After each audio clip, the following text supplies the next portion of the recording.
After Covid 1.5 साल बाद market के अंदर एक प्राइस वॉर छिड़ी हुई है कि कौन कम से कम रेट देगा और कौन बिजनेस उठाएगा।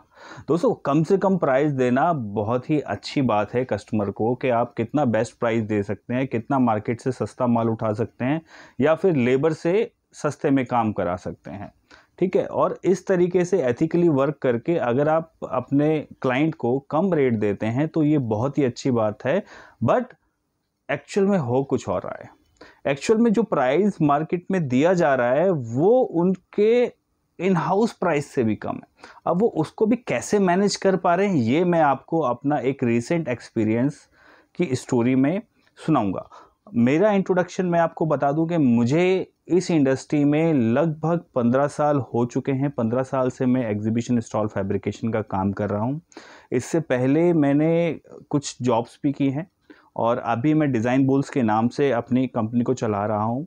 ठीक है, जिसमें कि हम लोग एग्जीबिशन डिज़ाइनिंग एंड फैब्रिकेशन का काम करते हैं और एक बहुत ही अच्छी सर्विस मैं अपने इंडस्ट्री के लिए लेकर के आया हूँ, क्योंकि वो फ्री में डिज़ाइन आप लोग देते हैं तो उसके लिए कुछ रीज़नेबल सा आपको एक सोर्स मिल जाए तो आप इस वेबसाइट पे जाके क्लिक कर सकते हैं, देख सकते हैं। तो चलिए हम लोग मुद्दे पे आते हैं। तो अभी दोस्तों मेरे साथ एक एक्सपीरियंस क्या हुआ वो मैं आपको बताऊँ कि रिसेंटली एक ज्वेलरी एग्जीबिशन आने वाली है, या आप जब देख रहे होंगे तो तब तक वो एग्जीबिशन शायद जा भी चुकी हो दिल्ली के अंदर। तो होता क्या है कि मेरे एक पुराने क्लाइंट हैं, उन्होंने मुझसे एक इंक्वायरी किया कि यार नितिन, मेरा 30 मीटर का स्टॉल है, ठीक है, और मेरे को ये बनवाना है और मुझे एक मतलब जस्टिफाइड बजट में और काम भी बढ़िया चाहिए। Then I said okay sir, मुझे पता है कि सर अभी मार्केट थोड़ा सा ठीक नहीं चल रही है, थोड़ा सा सभी के साथ फाइनेंशियली थोड़ी बहुत दिक्कतें हैं, तो जो बेस्ट प्राइस हो पाएगा मैं आपको वो प्राइस करके दूंगा और एक डिज़ाइन भी आपको एक जस्टिफाइड अच्छा बना के देता हूँ। ठीक है, तो मैंने उनके सामने जो डिज़ाइन प्रेजेंट किया वो ये डिज़ाइन है, आप देख सकते हैं। ठीक है, तो इस डिज़ाइन जो आपने देखा, इस डिज़ाइन का मैंने जो उनको कॉस्ट दिया वो दिया 2 लाख रुपए। ठीक है, जो कि एक मतलब दिल्ली में मैं रहता हूँ, वो भी दिल्ली से ही थे और एग्जीबिशन भी दिल्ली में ही है। ठीक है, तो एक मतलब बजट के अंदर आ सकता था चीज़ों को। और ही सेट के नितिन यार डिज़ाइन तो ठीक है बट 2 लाख रुपए मेरे बजट से बाहर है। तो मैंने कहा सर बिल्कुल ठीक कह रहे हैं आप, और मैंने तो ये आपको बताया कि जो ये एक डिज़ाइन है इसकी ये कॉस्ट है, बट मैं आपको जो दूंगा ये 180 में मैं करके दूंगा आपको। ठीक है, और आगे चल के हम लोग उस चीज़ों पे काम करेंगे। देन क्लाइंट सेट के यार नितिन, मेरा इस बार जो बजट है दैट इज़ ओनली 80,000 रुपीज़, 80 से 85,000 रुपये मैं एग्जीबिशन में खर्च करना चाहता हूँ, तो इसमें यार कुछ बनता हो तो मुझे बताओ। Then I said okay sir, मैं आपके जो भी आपका बजट है उसकी पूरी रिस्पेक्ट करता हूँ और मैं आपके बजट के आसपास ही आपको कुछ ना कुछ अच्छा बना के देता हूँ। Then I again come back after few days, 1 और 2 डेज़ के बाद मैं दोबारा उनके पास एक डिज़ाइन सबमिट करता हूँ। ठीक है, जो कि डिज़ाइन वो ये आप देख सकते हैं। इसमें मैंने क्या किया है कि अपने जो ज्वेलरी शोकेसेस है वो नॉर्मल ऑक्टोनम के जो रेंटेड पे मिल जाते हैं वो लगाए हैं।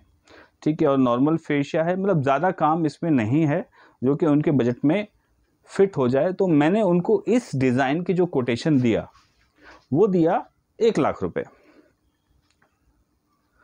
ठीक है, 1 लाख रुपए जैसे मैंने उनको डिज़ाइन दिया और ये कोटेशन दिया तो उनको ये डिज़ाइन पसंद नहीं आया।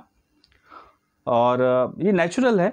ठीक है, जबकि आप कई सालों से एक अच्छा मतलब बजट के अंदर डिज़ाइन बनवाते हैं और ऑल ऑफ अ सडन आपको एक ऐसा बेसिक सा डिज़ाइन आपको मिलता है, ठीक है, तो आपको वो कैसे पसंद आ जाएगा।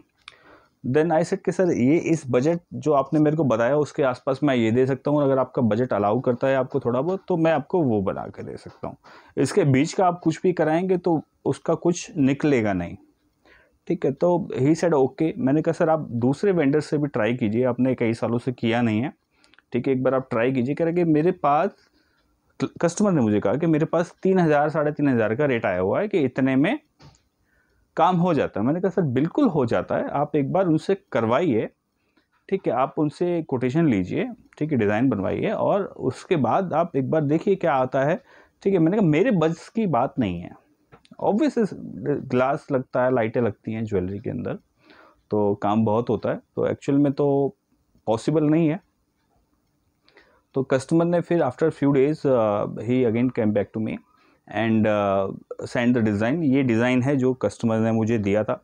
इन सभी डिज़ाइंस के अंदर मैंने कस्टमर का मतलब स्टॉल पे से अपने क्लाइंट का जो कंपनी नाम है वो हटा रखा है, क्योंकि उसका कोई मतलब नहीं है। लेकिन जो इस स्टॉल का जो मुझे रेट दिया गया है वो दिया गया है 1,50,000 रुपये, और उसमें भी जो सप्लायर है उसने मुझे बोला है कि मैं इस, आप मीटिंग करते हैं तो मैं इसमें कुछ और गुंजाइश कर लूँगा।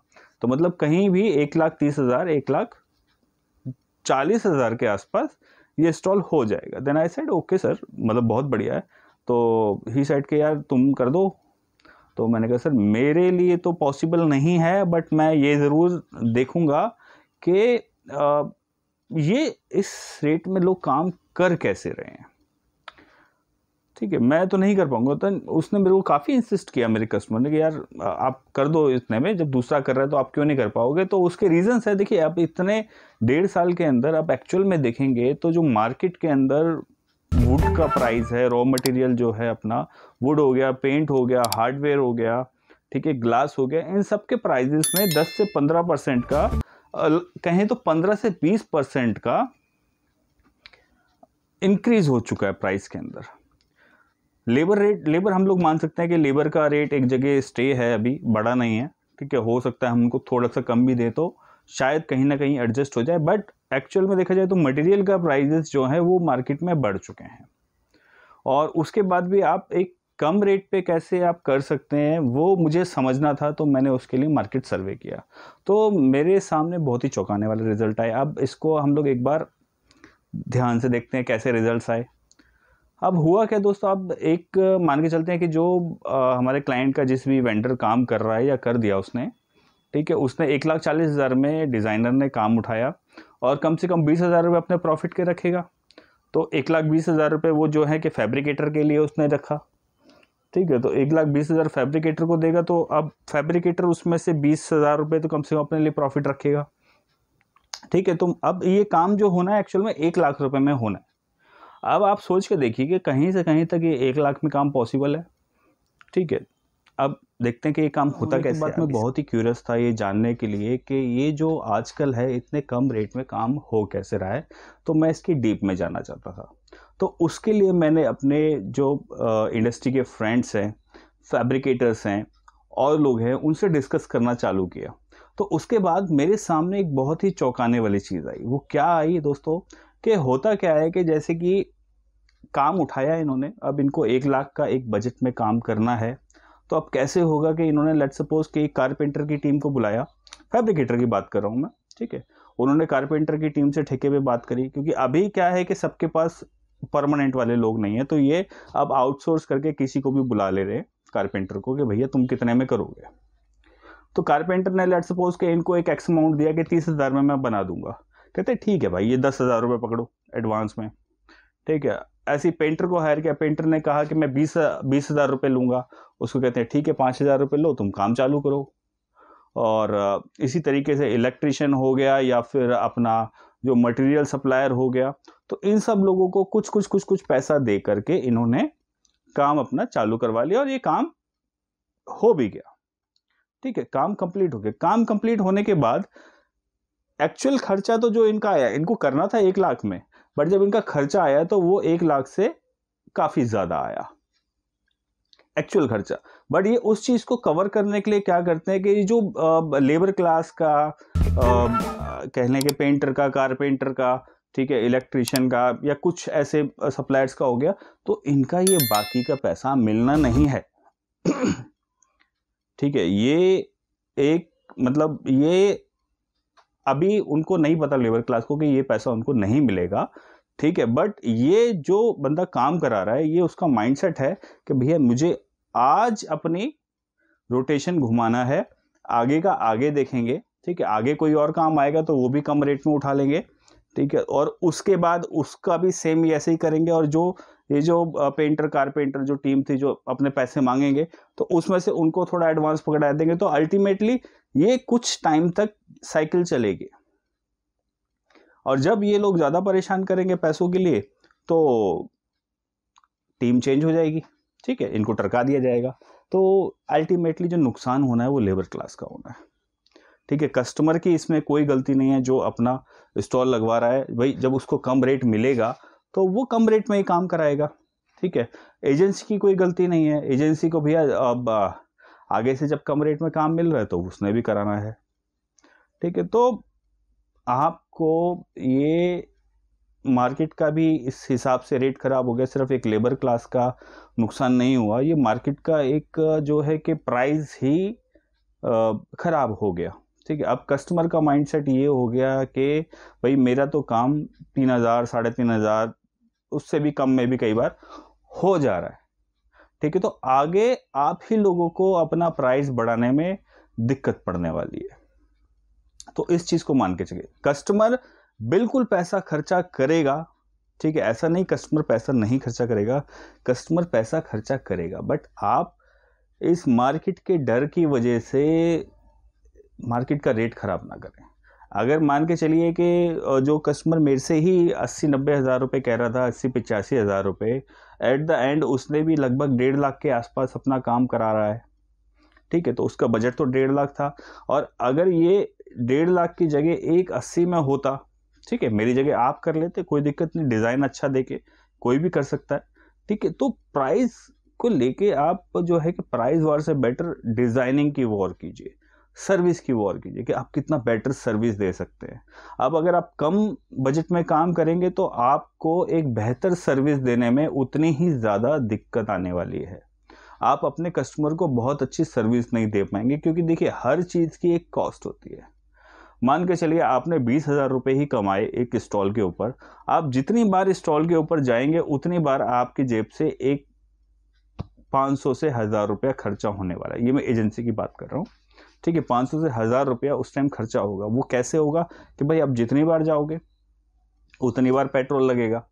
ठीक है, और आपका एक जो डे की वैल्यू होती है वो भी आपकी लगेगी। तो अपनी भी तो एक मतलब एक वेजेस होते हैं ना, आवरली, या फिर जब भी हम वर्किंग करने जाते हैं तो कुछ अपना खर्चा लगता है, तो वो खर्चा तो हमें चाहिए ना, वो भी लगेगा। और क्लाइंट ने मान के चलिए कि एक बुके ही मांग लिया आपसे कि भैया स्टॉल पे तो एक बुके होना चाहिए ना, जो कि एक्स्ट्रा एक्सपेंस जो आपने गिने नहीं है, बुके लगेगा तो उस बुके की कॉस्ट 150-200 रुपये होती है। एक विजिटिंग कार्ड बाउल मांग लिया तो उसकी कॉस्ट 100-200 रुपये होती है। तो इस तरीके से छोटी छोटी चीज़ें क्लाइंट मांग सकता है।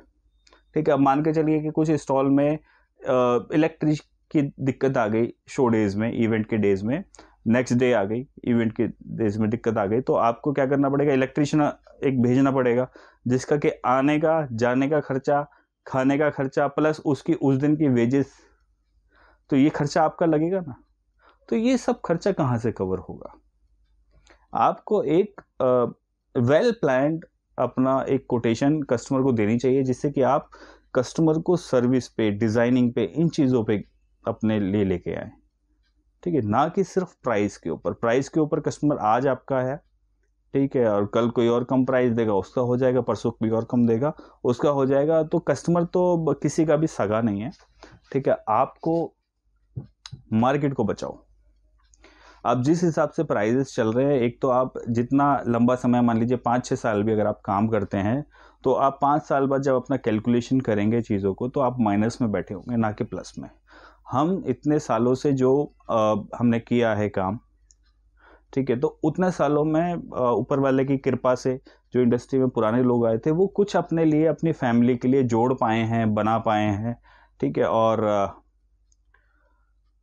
जो भी है दोस्तों, आपको सोचना है आपको अपने लिए, इंडस्ट्री के लिए क्या बेहतर कर सकते हैं। मैं तो दोस्तों मेरा जल्द ही सेकंड वीडियो मैं लेके आऊँगा। इसी वीडियो से मुझे एक पॉइंट अच्छा ये मिला है कि एक कॉस्टिंग को कैसे कैलकुलेट किया जाए, उसके ऊपर भी एक वीडियो बनना चाहिए। मैं ज़रूर बनाऊंगा इसके ऊपर कि आप एक मतलब एक रफ कोटेशन अपने क्लाइंट के लिए कैसे निकालें। ठीक है, उस पर एक बात कर सकते हैं। तो जल्दी आते हैं, और थैंक यू सो मच, आपने इतना समय दिया इस वीडियो को देखा। Thank you so much, have a nice day.